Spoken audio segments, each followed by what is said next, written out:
कभी कभी देश के राजनीतिक घटनाक्रम क्रिकेट के खेल को प्रभावित करते रहे हैं। जैसे 1978 में बेंगलुरु में खेला गया टेस्ट मैच भारत जीत सकता था, लेकिन पूर्व प्रधानमंत्री इंदिरा गांधी की गिरफ्तारी के कारण ऐसा माहौल बन गया कि इस टेस्ट मैच को रद्द कर देना पड़ा था। खेल और राजनीति का यह घालमेल किसी थ्रिलर फिल्म की पटकथा की तरह है। नमस्कार, मैं हूं अशोक शर्मा और आप सभी का मेरे YouTube चैनल में स्वागत है। अगर यह वीडियो अच्छा लगे तो कृपया सब्सक्राइब कीजिएगा। 1978 के नवंबर-दिसंबर के दौरान देश में दो गतिविधियां एक साथ संचालित हो रही थी, एक राजनीति की और दूसरी खेल की। 9 नवंबर को इंदिरा गांधी कर्नाटक के चिकमंगलुरु से उपचुनाव जीतकर लोकसभा में पहुंच चुकी थी। जनता पार्टी की सरकार को इंदिरा गांधी का संसद में आना सख्त नापसंद था। तत्कालीन प्रधानमंत्री मोरारजी देसाई ने इंदिरा गांधी के खिलाफ पद के दुरुपयोग से संबंधित एक प्रस्ताव लोकसभा में पेश कर दिया। 18 नवंबर 1978 से संसद की विशेषाधिकार समिति इसकी जांच करने लगी। इन्हीं राजनीतिक परिस्थितियों के बीच वेस्टइंडीज की क्रिकेट टीम ने भारत का दौरा शुरू किया।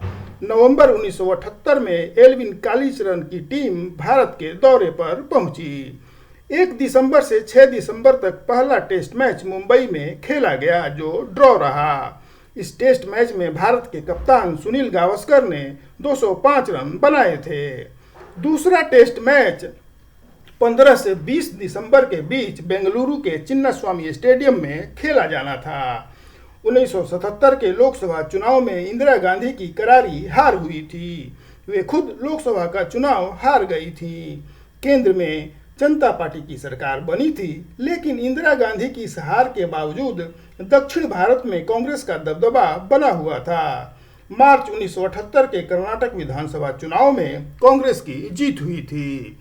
1978 में कर्नाटक में जब कांग्रेस की सरकार बनी तो इंदिरा गांधी की मृतप्राय राजनीति को एक नया जीवन मिल गया।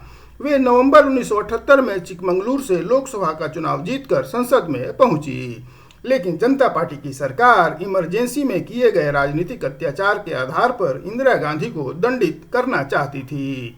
बेंगलुरु में भारत वेस्टइंडीज के बीच दूसरा टेस्ट मैच चल रहा था और वहां कांग्रेस की सरकार थी। बेंगलुरु टेस्ट में वेस्टइंडीज ने पहले बैटिंग की।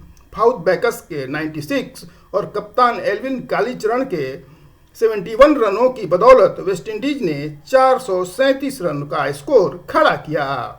इसके जवाब में भारत ने पहली पारी में 371 रन बनाए। अंशुमन गायकवाड़ के 87 और गुंडप्पा विश्वनाथ के 17 रन की बदौलत भारत ने ठीक ठाक स्कोर बना लिया था। पहले टेस्ट में डबल सेंचुरी लगाने वाले कप्तान गावस्कर इस बार 0 पर आउट हो गए थे।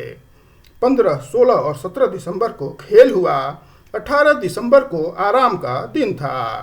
पहले टेस्ट मैच के दौरान एक दिन रेस्ट डे का रखा जाता था। 19 दिसंबर को चौथे दिन का खेल हुआ। चौथे दिन का जब खेल खत्म हुआ तो वेस्टइंडीज के 200 रन पर 8 विकेट गिर चुके थे। भारत के तेज गेंदबाज करसन घावरी ने 5 विकेट लेकर वेस्टइंडीज की कमर तोड़ दी थी। कपिल देव ने 2 विकेट लिए थे। वेस्टइंडीज को 266 रनों की लीड थी और उसके हाथ में केवल 2 विकेट बाकी थे। 20 दिसंबर को 5वें दिन का खेल होना था। भारत अगर जल्द 2 विकेट ले लेता तो वह अंतिम दिन 275 या 280 का टारगेट चेज कर यह टेस्ट मैच जीत सकता था, लेकिन कुछ ऐसी विकट राजनीतिक परिस्थिति पैदा हो गई कि अंतिम दिन का खेल रद्द कर दिया गया। 19 दिसंबर को संसद की विशेषाधिकार समिति की सिफारिश पर इंदिरा गांधी की संसद की सदस्यता रद्द कर दी गई और उनको गिरफ्तार करने का आदेश जारी हो गया। 20 दिसंबर को इंदिरा गांधी गिरफ्तार कर ली गईं। तब कांग्रेस के कार्यकर्ताओं ने देश भर में धरना और विरोध प्रदर्शन शुरू कर दिया। कर्नाटक में कांग्रेस की सरकार थी, वह टेस्ट मैच को रद्द कर चर्चा बटोरना चाहती थी। बेंगलुरु पुलिस ने कर्नाटक क्रिकेट एसोसिएशन को अंतिम दिन का खेल रद्द करने का निर्देश दिया।